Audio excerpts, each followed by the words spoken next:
नमस्कार मित्रों, मैं हूं योगेश चतुर्वेदी और आज हमारा जो टॉपिक है वो है सदिश गुणनफल क्रॉस प्रोडक्ट। फ्रेंड्स, आपने पिछले वीडियो में ये देखा था कि जब हम दो वेक्टर क्वांटिटीज का इनटू करते हैं, प्रोडक्ट करते हैं, तो जो हमको रिजल्ट मिलता है, आंसर मिलता है, वो हमारा अदिश राशि भी हो सकता है और सदिश भी। तो इस आधार पर सदिशों का जो गुणनफल है वो हमने दो भागों में बांटा।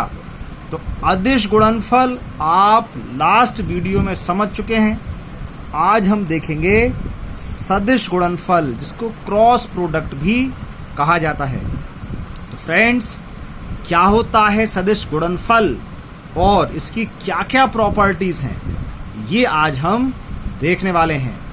तो फ्रेंड्स, शुरू करते हैं आज का हमारा टॉपिक। तो आपने जैसा कि पिछले वीडियो में देखा था कि जब दो सदिश राशियों का गुणा करने पर अदिश राशि प्राप्त होगी तो वो कहलाएगा अदिश गुणनफल। ऐसे ही जब दो सदिश राशियों का गुणा करने पर सदिश राशि प्राप्त होती है तो इसे सदिश गुणनफल कहते हैं। इसे क्रॉस द्वारा प्रदर्शित किया जाता है। फ्रेंड्स, यदि हमको किन्हीं भी दो राशियों का प्रोडक्ट गुणनफल दिखाना है तो या तो हम डॉट के द्वारा दर्शाते हैं या क्रॉस। तो यहां हमने ये जो साइन है इनको बांट लिया है कि जब हम अदिश गुणनफल की बात करेंगे तो उसको डॉट से दिखाएंगे और जब सदिश की बात करेंगे तो उसको क्रॉस से, इसलिए इसका नाम क्रॉस प्रोडक्ट भी है। अब यदि हम दो सदिश राशियों का क्रॉस प्रोडक्ट करेंगे तो हमको आंसर क्या मिलेगा? तो आंसर यहां इस प्रकार मिलता है। यदि हमारे पास कोई दो वेक्टर हैं ए और वेक्टर बी और आप इनका क्रॉस करने वाले हैं तो फिर जो आपका आंसर आएगा उसमें पहले सदिश का परिमाण, ये magnitude of vector A, into दूसरे सदिश का परिमाण, ये मैग्नीट्यूड ऑफ वेक्टर बी, बगल में इनटू में क्या है, साइन थीटा। थीटा क्या है? वेक्टर ए और वेक्टर बी के बीच का एंगल। तो यहां तक ये भी संख्या, ये भी संख्या और ये भी संख्या। तो इतनी राशि अदिश हुई और ये है बगल में दिशा एन कैप। ये दिशा कहां होती है? ये दिशा वेक्टर ए के अकॉर्डिंग है क्या? जी नहीं। बी के अनुदिश है क्या? जी नहीं। ये दिशा है ए और बी दोनों के ही लंबवत। मतलब जिस तल में हमारे पास ये वेक्टर ए और वेक्टर बी होंगे उस तल के लंबवत, या तो ऊपर या फिर नीचे। तो फ्रेंड्स, इसी को जब हम शब्दों में लिखेंगे तो इसका परिमाण, परिमाण मतलब केवल ये संख्यात्मक मान की बात चल रही है, इसका परिमाण दोनों सदिशों के परिमाण तथा उनके बीच के कोण की ज्या, ज्या को बोलते हैं साइन, ये साइन को बोलते हैं हिंदी में ज्या, के गुणनफल के बराबर होता है। एवं दिशा, यहां तक हो गया परिमाण। सदिश राशि में दो चीज होती हैं, एक परिमाण और एक दिशा। तो जो दिशा है वो दोनों सदिशों के संयुक्त तल के लंबवत होती है। तो फ्रेंड्स, इसको अब आप समझ गए हैं कि यदि वेक्टर ए और वेक्टर बी के बीच का एंगल यदि थीटा है तो vector A cross vector B की वैल्यू हमारी ये आने वाली है। अब इसको ऐसा मॉड से ना दिखाकर हम डायरेक्ट भी दिखा सकते हैं, सीधा ए बी साइन थीटा और एन कैप। यदि हम इसका मैग्नीट्यूड निकालें तो मैग्नीट्यूड जब आप निकालेंगे तो इसका भी मैग्नीट्यूड होगा और इस मैग्नीट्यूड में ए बी साइन थीटा रहेगा। ये एन कैप जो है ये यूनिट वेक्टर है, एकांक सदिश है। एकांक सदिश का परिमाण एक होता है, इसलिए इसका परिमाण हो जाएगा एक। तो केवल ये बचेगा आपका मैग्नीट्यूड। इसलिए मैंने ऊपर कहा कि जो vector A cross vector B है इसमें ये इतना परिमाण है और ये पीछे की दिशा है। तो अभी मैग्नीट्यूड मतलब केवल परिमाण। तो इस प्रकार यदि हमको दो वेक्टर दे दिए जाएं, उसका मैग्नीट्यूड दे दिया जाए, बीच का एंगल दे दिया जाए, तो फिर आप vector A cross vector B यहां से ज्ञात कर सकते हैं। अब इसकी और क्या क्या विशेषताएं हैं? तो पहली इसकी विशेषता है कि जो सदिश गुणनफल है वो क्रम विनिमय नियम का पालन नहीं करता है। अदिश गुणनफल फ्रेंड्स करता था, तो कंफ्यूज मत होना, ये सदिश गुणनफल है।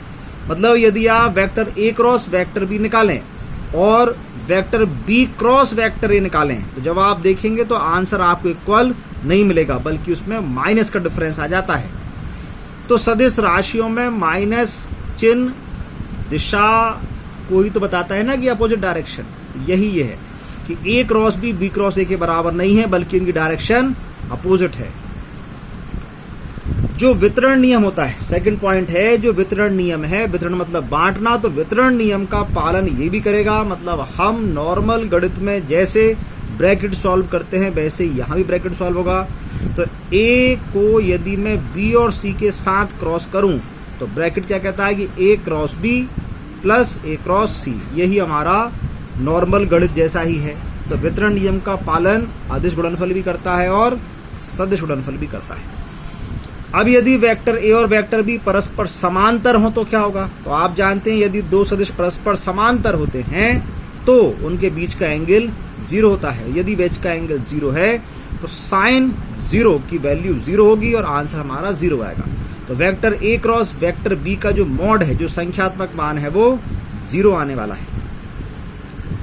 नेक्स्ट जो इसकी प्रॉपर्टी है, यदि वेक्टर ए और वेक्टर बी परस्पर लंबवत हो, यदि इनके बीच का एंगल 90 डिग्री हो, तो फिर थीटा की वैल्यू लीजिए आप 90, साइन 90 की वैल्यू क्या हो जाएगी 1, तो केवल क्या बचेगा ए क्रॉस बी।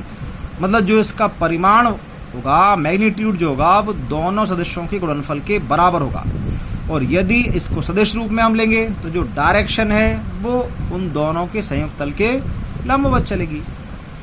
संयुक्त तल के लंबवत समझ पा रहे हैं? यदि आपको इसमें कंफ्यूजन हो रही है तो बस नेक्स्ट टॉपिक में हम इसको क्लियर करने वाले हैं कि ये संयुक्त तल की लंबवत वाली क्या चीज है। दो समान सदिशों का सदिश गुणनफल 0 होता है। ये कैसे? यदि सदिश समान है तो उनके बीच का एंगल 0 होगा। यदि बीच का एंगल 0 है तो साइन 0 की वैल्यू 0, तो vector A cross vector B, A cross vector A की वैल्यू 0 आएगी। तो आप यहां तक समझ गए हैं कि ए क्रॉस ए जब हम करते हैं तो इसमें 0 आता है, जबकि डॉट में ए डॉट ए करने पर ए का स्क्वायर आता था। अब आई, जे और के की बात करें, ये क्या होते हैं? ये एक्स अक्ष, वाई अक्ष और जेड अक्ष की दिशा के सदिश हैं, यूनिट वेक्टर हैं, जो हमको डायरेक्शन बताएंगे कि आई कैप मतलब एक्स अक्ष की डायरेक्शन, जे कैप वाई अक्ष की और के कैप जेड अक्ष की। तो यदि आई कैप क्रॉस आई कैप किया जाए तो ये समान हो गए। ऐसे जे कैप क्रॉस जे कैप करें तो ये भी समान है, और के कैप क्रॉस के कैप करें तो ये भी समान है। तो समान का क्रॉस 0 होता है, इसलिए इसकी वैल्यू क्या आएगी 0। लेकिन यदि हम अपोजिट पर काम करें, आई क्रॉस जे कैप करें तो क्या होगा? तो आप जानते हैं आई कैप क्रॉस जे कैप जब हम करेंगे तो ये हमारे पास फॉर्मूला हुआ ये वाला। इस फॉर्मूले में क्या आता है? आई और जे, एक्स और वाई अक्ष परस्पर 90 डिग्री का एंगल है, ठीक है। तो ये ए क्रॉस बी करने पर ए बी एन कैप आएगा, ये साइन 90 पहले हो जाएगी। तो ए क्या है? ए का मतलब इस पहले वेक्टर का मैग्नीट्यूड। तो आई कैप यूनिट वेक्टर है, मैग्नीट्यूड होगा 1, तो ए के स्थान पर जाएगा 1। जे कैप का भी मैग्नीट्यूड 1, तो बी के स्थान पर 1 का 1 में इंटू करिए 1 का एन कैप में करिए एन कैप। अब एन कैप क्या है? एन कैप था ए और बी दोनों के संयुक्त तल के लंबवत, मतलब ए के भी लंबवत और बी के भी लंबवत। तो आई कैप क्या है? एक्स अक्ष की डायरेक्शन। जे कैप क्या है? वाई अक्ष की। तो एक्स अक्ष के भी लंबवत हो और वाई अक्ष के भी लंबवत हो, तो एक्स वाई दोनों के लंबवत कौन सा होगा? जेड अक्ष। तो जेड अक्ष की डायरेक्शन कहां होती है? के कैप। समझ पा रहे हैं अब आप ये लंबवत का क्या मतलब? यदि हम एक्स वाई तल में हैं तो उसके लंबवत क्या होगा?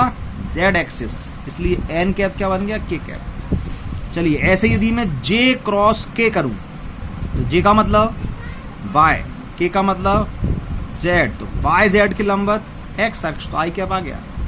ऐसे ही के क्रॉस आई करूं, के मतलब जेड अक्ष, आई मतलब वाई अक्ष, तो जेड और एक्स अक्ष, आई मतलब एक्स अक्ष, तो के कैप जेड अक्ष, आई कैप एक्स अक्ष, तो एक जेड और एक्स अक्ष की बात हो रही है तो इनके लंबवत क्या होगा? वाई अक्ष, तो आ गया जे कैप। अब यदि इनको पलट दिया जाए आई क्रॉस जे की जगह जे क्रॉस आई किया जाए। मैंने क्या कहा था, सदिश राशियों में दिशा बदलना मतलब चिन्ह बदलना है। तो जब आपने आई क्रॉस जे किया तो जे क्रॉस आई करेंगे तो ये चिन्ह बदल जाएगा। के कैप तो आना है क्योंकि जे है वाई और आई है एक्स, एक्स वाई की लंबवत जेड तो होगा, लेकिन यहाँ पॉजिटिव था और यहाँ नेगेटिव, क्योंकि ये क्रम विनिमय का पालन नहीं होता है। आई क्रॉस जे, यहाँ जे क्रॉस आई। ऐसे ही यदि जे क्रॉस के आई है तो के क्रॉस जे माइनस आई होगा, के क्रॉस आई जे है तो आई क्रॉस के माइनस जे होगा। तो इसको याद रखने का एक बहुत आसान तरीका है, ये जो बना हुआ है इसको स्क्रू समझें आप। जैसे ये आपका एक स्क्रू है और हम इसको इस प्रकार ऐसे घुमा सकते हैं। तो जब आप स्क्रू को एंटी क्लॉकवाइज घुमाते हैं तो क्या होता है, वो स्क्रू ऊपर की ओर बढ़ता है और क्लॉकवाइज घुमाने पर नीचे जाता है। तो ऊपर की ओर जो अपन देखें तो ऊपर की ओर पॉजिटिव, नीचे जाएंगे तो नेगेटिव। तो ऐसे ही यहाँ पर चलिए, यदि मैं ऐसे एंटी क्लॉकवाइज चल रहा हूँ, आई से गया जे तो क्या आएगा के, लेकिन पॉजिटिव। जे से जाएं के तो क्या आएगा आई, लेकिन पॉजिटिव। और के से जाएं आई तो क्या आएगा जे, लेकिन पॉजिटिव। और यदि अपोजिट चलूं तो जे से आई तो के तो आएगा लेकिन नेगेटिव, अपोजिट चल रहा है ना। ऐसे के से जे जाएं तो आई तो आना है लेकिन नेगेटिव, और आई से के जाएं तो जे आना है लेकिन नेगेटिव। तो कुल मिलाकर बात क्या हुई कि हम इस स्क्रू नियम से ये डायरेक्शन इजीली याद कर सकते हैं या याद रख सकते हैं। अब फ्रेंड्स, हम कोई दो वेक्टर लें आई जे और के रूप में, उसका क्रॉस करके देखें तो क्या होगा। तो ये वेक्टर ए की वैल्यू है, ये वेक्टर बी की वैल्यू है। तो ए क्रॉस बी जब आप करेंगे तो आपको याद होगा ये क्या है, ये कहलाता है आपका सारणिक, याद है। तो आपने सारणिक या इनमें से बोले डिटर्मिनेंट्स, तो डिटर्मिनेंट्स या सारणिक वाली जो हमारी मेथड है उससे हम ए क्रॉस बी फाइंड कर सकते हैं। अब ये आपने मैथमेटिक्स में पढ़ी है, चलिए यहाँ भी हम इसको ट्राई करते हैं। मुझे उम्मीद है यदि आप मैथ्स के स्टूडेंट हैं तो ये आपको जल्दी समझ में जाएगी, यदि आप बायोलॉजी वाले हैं तो और जल्दी समझ में आएगी, क्योंकि है इसमें थोड़ा सा मजाक और कुछ नहीं है। चलिए देखें, बहुत सिंपल तरीका है। यदि देखो ये कहलाते हैं रो, ये कहलाते हैं कॉलम, ये सब मैथ वाले जानते हैं, हमें इतना सब कुछ नहीं सोचना है। हमें तो इतना समझना है कि हमको आई कैप जे कैप के कैप हमेशा पहली रो में लिखना है। सेकंड रो में क्या लिखेंगे, जो हमको वेक्टर पहले दिया होगा उस वेक्टर के आई जे और के कोफिशिएंट या गुणांक। तो आई कैप I1, जे कैप A2, के कैप A3, जो बाद में दिया है वो नीचे आएगा। तो आई कैप B1, जे कैप B2, के कैप B3। यदि यहाँ माइनस B3 होता तो यहाँ भी हम माइनस लेते, यदि के कैप यहाँ नहीं होता तो यहाँ तो के हम लेते, लेकिन वो के कैप का कोफिशिएंट 0 लेते। तो मैट्रिक्स बनेगा, सॉरी डिटर्मिनेंट्स बनेगा आपका हमेशा 3/3 का ही, जो इसमें होगा वो एज इट इज लिखा जाएगा, जो नहीं होगा वो 0 हो जाएगा। अब सॉल्व कैसे करेंगे, तो सॉल्व करने का तरीका बेहद आसान तरीका है। जब हम आई कैप की वैल्यू निकालेंगे तो ये आई कैप वाला कॉलम और रो छोड़ दी जाएगी, बाकी 1 2 3 4 का इंटू करना है। और कैसे, तो पहले ये बाएं हाथ की साइड आपका लेफ्ट हैंड करिए, A2 B3 ये लेफ्ट हैंड, फिर राइट हैंड इस तरफ वाला, ये लेफ्ट हैंड, ये राइट हैंड, ये राइट हैंड, A3 B2, और बीच में क्या आएगा माइनस का साइन। अब आई कैप की वैल्यू जब आ गई फिर जे कैप निकालेंगे, लेकिन आई यदि पॉजिटिव है, ये पॉजिटिव, तो जे नेगेटिव लेना पड़ेगा, के फिर पॉजिटिव। ये अब आप याद कर लीजिए कि आई कैप को क्या लेते हैं पॉजिटिव, जे कैप को नेगेटिव, क्योंकि यहाँ इतने जो आई कैप जे कैप के जो स्थान है इन सब के अपने अपने साइन होते हैं, चिन्ह होते हैं। तो यहाँ जे कैप की जो पोजीशन है वो माइनस वाली है, तो जे कैप की वैल्यू निकालेंगे तो जे कैप का जो कॉलम है ये छूटेगा और रो छूटेगी। अब क्या करें, ठीक है खेल खेलें, छोड़ दिया इसको, चलो इंटू करो। पहले कौन सा होगा, लेफ्ट हैंड वाला, तो A1 B3 ये क्रॉस, फिर A3B1 ये वाला क्रॉस, बीच में क्या आएगा माइनस। अब के क्या फिर क्या आएगा पॉजिटिव, तो इसको छोड़ दीजिए, ये छोड़ दीजिए, क्या बचे 1 2 3 4, पहले कहाँ left hand A1 B2 minus A2 B1। ठीक है, सीख गए ना आप, बस इतना सिंपल सा तरीका है। तो यदि आपने ये क्रॉस करना है तो इस तरीके से आप कर सकते हैं। चलिए तो एक न्यूमेरिकल करके देखते हैं जिससे आप समझ जाएंगे कि क्रॉस क्या चीज है। ये दिया वेक्टर ए, ये है वेक्टर बी और ज्ञात करना है इनका क्रॉस। तो सबसे पहले इसमें क्या लिखिए आई कैप जे कैप के कैप, ये कंपलसरी है, यहां पर हो अथवा ना हो। ठीक, अब इनसे क्या होगा, इनके कोफिशिएंट लिखाएंगे, गुणांक लिखाएंगे। तो सबसे पहले ए वाले के, ए के साथ आई कैप है, इसके साथ तो कुछ है ही नहीं, कुछ नहीं, इसका मतलब 1 है, क्योंकि 1 का आई कैप में इंटू करेंगे ना, आई कैप आ जाएगा, तो वो 1 छुपा हुआ 1 है, इसलिए आई कैप का आ गया 1। अब इसमें जे कैप तो सर है ही नहीं, जो नहीं है वो 0, तो जे कैप का कोफिशिएंट 0, 0 का जे कैप में इंटू करोगे 0 आएगा, इसलिए 0 गायब हो गया है। अब के कैप बताओ क्या होगा, जी हाँ 1, सही सोच रहे हैं आप। अब वेक्टर बी की बारी आई, इसमें आई कैप नहीं है, ये जे कैप है, ये -3 के कैप है, आई नहीं है, जो नहीं है वो 0, जे कैप कुछ नहीं मतलब 1, तो +1, के कैप ये -3, चिन्ह सहित लिखेंगे।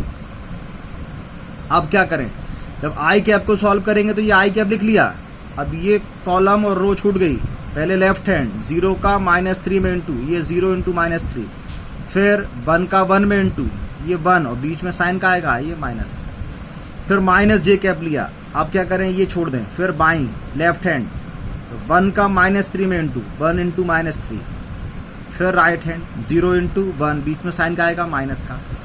अब के कैप की बारी आएगी, ये छोड़ दीजिए, ऊपर का छोड़ दें, तो ये 1 2 3 4, तो पहले लेफ्ट हैंड 1 का 1 में इंटू करिए, 1 इंटू 1, फिर माइनस 0 का 0 में इंटू करिए। अब इसको सॉल्व कर लीजिए, 0 का -3 में करेंगे 0, ये बचा माइनस के 1, ये माइनस के जे कैप है, 1 का -3 में हुआ तो -3, 0 का 1 में हुआ तो 0, के कैप पर पहुंचे तो प्लस का के कैप, 1 का 1 में हुआ 1, 0 का 0 में हुआ 0, तो 1 आई कैप का -1 में हुआ तो माइनस के आई कैप, माइनस माइनस +3 जे कैप, और 1 का के कैप में हुआ तो के कैप। तो इस प्रकार ये वैल्यू आ गई आपकी ए क्रॉस बी की। अब यदि आपको इस मेथड से नहीं करना तो हम ऐसे भी कर सकते हैं, क्योंकि ये संख्या बहुत बड़ी नहीं है, छोटी है ये दोनों वेक्टर, तो हम चेक करते हैं कि ऐसे करने पर ये आंसर हमारा आता है या नहीं आता है। ठीक है, लेकिन आप क्या करें, आप इस वीडियो को यहाँ पॉज कर लीजिए और आप ये स्वयं करके देखिए, फिर मिलाना। मैं तो यहाँ करके दिखा रहा हूँ। तो आई कैप प्लस के कैप, ये किसकी वैल्यू है, वेक्टर ए की, ये वेक्टर ए की वैल्यू है। बी की है जे कैप -3 के कैप, जे कैप -3 के कैप। अब क्या करें, चलिए तो ये आई कैप का जे कैप में करेंगे, तो आई कैप क्रॉस जे कैप। ठीक, अब इस के कैप का जे कैप में करेंगे, तो के कैप क्रॉस जे कैप, तो जे कैप का दोनों में हो गया। अब इस -3 की बारी आई, तो आई कैप का -3 के कैप में करेंगे, तो माइनस आई कैप इंटू 3 के कैप। अब प्लस के कैप का -3 के कैप में करेंगे, तो प्लस माइनस माइनस के कैप क्रॉस 3 के कैप। अब क्या करें, हाँ, अब आई क्रॉस जे क्या होता है, के क्रॉस जे क्या होता है, -i, ये मैंने बताया है। आई क्रॉस के माइनस का जे, -3, ये -3 आ गई, ये तो समान आ गया, के कैप ये 0 हो गया। क्या बचा, के कैप माइनस आई कैप माइनस माइनस +3 कैप, सबसे आगे लिख दिया माइनस के आई कैप, फिर जे कैप और फिर ये के कैप है ना इक्वल। अब इसमें जहां कहीं भी अगर ये आई क्रॉस जे क्या होता है इसमें कंफ्यूजन है, तो मैंने अभी आपको बताए थे एक ऐसा एंटी क्लॉकवाइज रिंग बनाया था, तो आप उस रिंग को अच्छे से समझ लीजिए और ऐसे और न्यूमेरिकल आप करके देखें। जितने ज्यादा न्यूमेरिकल करेंगे फ्रेंड्स, उतनी पकड़ आपकी इन पर अच्छी हो जाएगी। चीजें सरल हैं लेकिन थोड़ी सी प्रैक्टिस लगेगी आपकी। फ्रेंड्स, मुझे उम्मीद है ये आप समझ गए होंगे। नेक्स्ट टॉपिक में आपको कुछ और नई चीजें पढ़ाएंगे। तब तक क्या करना है, हाँ, जैसा मैं हमेशा कहता हूं, बहुत मन लगाकर पढ़िए और अपने नोट्स जरूर बनाइए, क्योंकि आपके अपने बनाए नोट्स से अच्छे दुनिया के कोई नोट्स नहीं होते हैं। फ्रेंड्स नमस्कार।